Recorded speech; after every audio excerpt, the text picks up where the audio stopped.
जाएं वहाँ पर इनको लगेगा पता, क्योंकि ये जो पहले अपनी इज्जत पाकिस्तान में करा चुके, अगर यूके में भी कराना चाहते हैं तो मोस्ट वेलकम। एक दफ़ा ये अल्ताफ़ हुसैन साहब को भी लाने गए थे, याद है ना आपको। और इनकी बढ़के आप सुना करें, जो यूनाइटेड किंगडम है वो कानून और के तहत चलने वाला मुल्क है, वो इस तरह की बढ़कों को कुछ नहीं समझता। अच्छा मैम, ये फरमाइएगा कि क्या आप समझती हैं कि मौजूदा हुकूमत जो है, जो पीडीएम के जलसे हैं, जो धरने दिए जा रहे हैं, इस टाइम जलसे हो रहे हैं, इससे क्या हुकूमत जा सकती है या मजीद मजबूत हो सकती है? कल आपने इमरान खान का अगर इंटरव्यू सुना हो तो आपको पता चल जाएगा कि पीडीएम की जो तहरीक है, जिसमें पाकिस्तान के तूल व अर्ज़ से अवाम अब शामिल हो गए हैं, उसका कितना बड़ा इम्पैक्ट है। और ये मामलात अभी ज़्यादा देर चलते मुझे नज़र नहीं आते। अच्छा मैडम, ये बता दें कि कल के जलसे में क्या मियां नवाज शरीफ साहब की तकरीर होगी? जी इंशाअल्लाह ताला क्वेटा के जलसे में मियां नवाज शरीफ साहब तकरीर करेंगे। उनका मुझे पता नहीं है, उनका आप पीपल्स पार्टी से पूछें, लेकिन मियां साहब इंशाअल्लाह तकरीर करेंगे ज़रूर। आप में से जियो न्यूज़ का कोई जर्नलिस्ट है यहाँ पे? जियो न्यूज़ के जो एक जर्नलिस्ट को अगवा किया गया है, उनको गायब कर दिया गया है, अली इमरान शायद उनका नाम है, कराची से। मेरे सुनने में ये आया है कि उन्होंने शायद वो जो सीसीटीवी फुटेज जो है वो उसको एयर कर दिया था, तो उनको उठा के ले गए। तो मेरा ख्याल है कि ये बहुत अफसोस की बात है।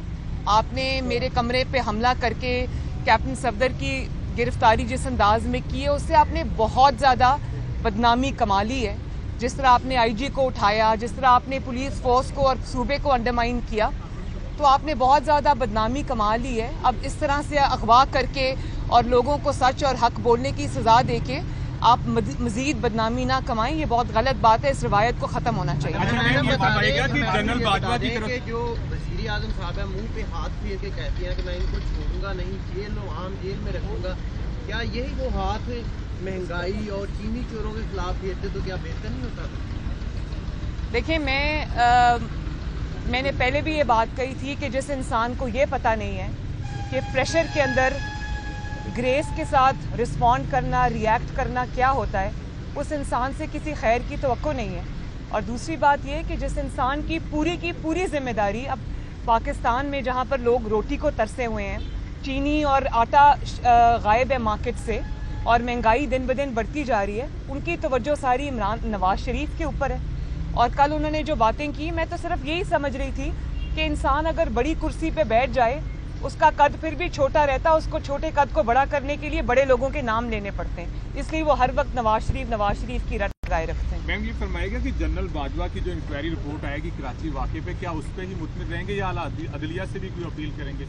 देखिए, मैं ये समझती हूँ कि इंक्वायरी करने का हक सिंध गवर्नमेंट को है, और ये चाहे जाली गवर्नमेंट ही सही, जो फेडरल गवर्नमेंट है, ये जाली ही सही, लेकिन कम से कम वज़ीर आज़म के दफ्तर में तो ये बैठे हैं। इनको अपनी इज्जत की कोई परवाह करनी चाहिए, किसी इदारे का और हक नहीं है। उनको इन्वेस्टिगेशन में शामिल ज़रूर होना चाहिए, लेकिन जो कुछ उस दिन कराची में हुआ वो रोज़े रोशन की तरह आया है, उसमें किसी इंक्वायरी की ज़रूरत नहीं है, सबको पता है। अब अगर इंक्वायरी के लिए आपने इतना टाइम इसलिए लिया है कि आप उसके ऊपर ग्लॉस ओवर कर दें, या हकायक को, जिस तरह आज वो जर्नलिस्ट को उठा के आप ले गए हैं शुमाली इलाका जात की सैर के लिए, तो इस तरह अगर आप हकायक को तब्दील करेंगे, लोगों को झूठ बताने की कोशिश करेंगे और हकायक को दबाने की कोशिश करेंगे और अपनी गलतियां छुपाने की कोशिश करेंगे, तो ऐसा होगा नहीं, क्योंकि लाइव रिपोर्टिंग हुई है सारे मामलात की, लोगों को सब पता है। अब आप उसको छुपाएंगे तो और जी, हाँ, फ्लाइट का टाइम हो गया। जी जी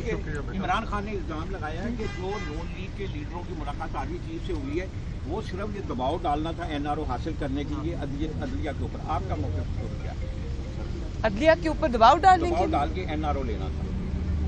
नहीं, मैंने तो वैसे ये बात सुनी भी नहीं है, और एनआरओ तो अब इमरान खान को जरूरत है एनआरओ की, और किसी को जरूरत नहीं है। शुक्रिया।